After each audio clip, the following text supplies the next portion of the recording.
അപ്പോ നമുക്ക് ചർച്ച തുടങ്ങാം. ഷാവ് പ്രസാദെ, ഇസ്രായേൽ ആരാധനയിൽ ഇസ്രായേൽ ഒന്നും സംഭവിച്ചില്ലെന്ന് സ്ഥാപിക്കാൻ ശ്രമിക്കല്ലേ? നിനക്ക് ഒരു വിചാരമുണ്ട്, നീ വലിയ ബുദ്ധിമാനാണെന്ന്.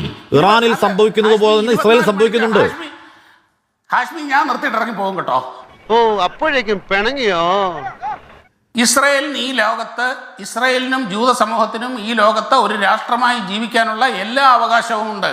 അതുകൊണ്ടൊന്നുമില്ല. അതെ, എന്റെ കാര്യങ്ങളിൽ താൻ ഇടപെടണ്ട, താൻ തന്റെ കാര്യം മാത്രം നോക്കിയാൽ മതി. അവരെ നശിപ്പിച്ചു കളയും എന്ന് പറയുന്ന രാജ്യങ്ങളെ ഭീകര രാജ്യമെന്നും തെമ്മാട് രാജ്യങ്ങളെന്നും വിളിക്കാൻ എനിക്ക് ഒരു മടിയുമില്ല. അയ്യോ, നാക്കി കുരുവരണ വർത്താനൊന്നും പറയല്ലേ. അങ്ങനെ ഒരു രാജ്യം അവിടെ ഒന്ന് പോണം എന്ന് പറയുന്ന ആരെയും അങ്ങ് തെമ്മാടി എന്ന് വിളിക്കുവോ? അത് പിന്നെ ചോദിക്കണ്ടോ?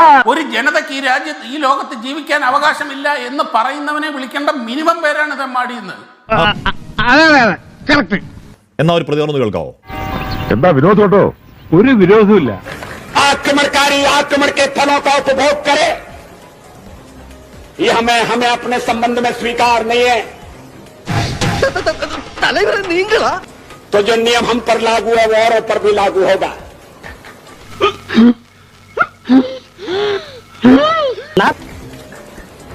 अरबों की जमीन खाली होना चाहिए. जो फिलिस्तीन है उनके लिए फिलिस्तीनी है. उनके उचित अधिकारों की प्रस्थापना होना चाहिए. ഭാവി ചെല്ലിനോർത്ത് പാതാളം എന്നല്ലാണ്ട് പിന്നെ എന്ത് പറയാനും. എഴുതാപ്പുറം വായിക്കാതെ ആശാൻ പറയുന്നത് കേട്ട് പഠിക്കണ്ടേ ഉണ്ണി? അങ്ങയുടെ നേതാവ് പറയുന്നത് എന്താണ്? അറബ് ദേശത്ത് അധിനിവേശം നടത്തി ഇസ്രായേൽ അവിടെ നിന്ന് വിട്ടുപോകണം. അയാൾ ഇപ്പൊ ഇങ്ങോട്ട് കെട്ടിയെടുക്കേണ്ട വല്ല കാര്യമുണ്ടോ? പലസ്തീന് പൂർണ്ണ രാഷ്ട്രീയാധികാരം നൽകലാണ് മേഖലയുടെ സ്ഥിരം സമാധാനത്തിന് ആവശ്യം എന്ന് പറയുന്നത് താങ്കൾ പറയുന്നത് പോലെ തെമ്മാടിയാണെങ്കിൽ തെമ്മാടിയാണ്. പൊട്ടന്റെ മുമ്പിൽ ശങ്കൂതണമാതിരി ഞാൻ ഈ കാര്യം പറയാൻ തുടങ്ങിയത് വർഷം കുറയായി.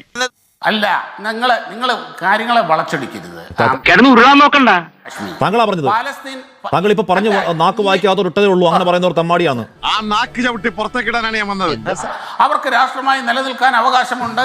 ഇസ്രായേൽ അതിൽ നിന്ന് പിൻവാങ്ങണം. അത് അന്നും ഇന്നും ഇന്ത്യയുടെ നയമാണ്.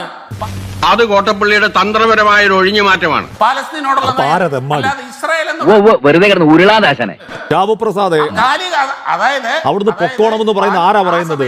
RSS നേതാവായിരുന്നു, 16 വയസ്സ് മുതൽ RSS നേതാവായിരുന്നു, നമ്മുടെ പ്രധാനമന്ത്രിയായിരുന്ന അടൽ ബിഹാരി വാജ്പേയി ആണ്. മതിയടാ, ഞങ്ങളുടെ ജോയിന്റിൽ ഓയിൽ അടിച്ചത് മതി. ഞാൻ താങ്കളോട് നേരത്തെ ചോദിച്ചു, ഒരു വളച്ചൊടിക്കലുമില്ല. അടൽ താങ്കൾ പെട്ടു ഷാബു പ്രസാദ്. ഇനിയിപ്പോ എവിടെയും പോയി തമ്മാടി ഡയലോഗ് പറയരുത്. ഞാൻ കുടുങ്ങി ചാർലി, ശരിക്കും കുടുങ്ങി. നിങ്ങൾ നുണ പറയുകയാണ്. ഒന്നുകൂടെ കേൾപ്പിക്കണോ ഷാബു? ഒന്നുകൂടെ കേൾപ്പിക്കണോ ഷാബു?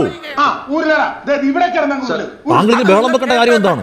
താങ്കളുടെ ഒരു വാദമുഖം പൊളിഞ്ഞു, ശരി എന്ന് പറഞ്ഞ് താങ്കൾ ഇങ്ങനെ അലമ്പാക്കണോ? ഇനിയിപ്പോ എന്താ ചെയ്യേണ്ടത്? ഇനി ഒറ്റ വഴിയുള്ളൂ.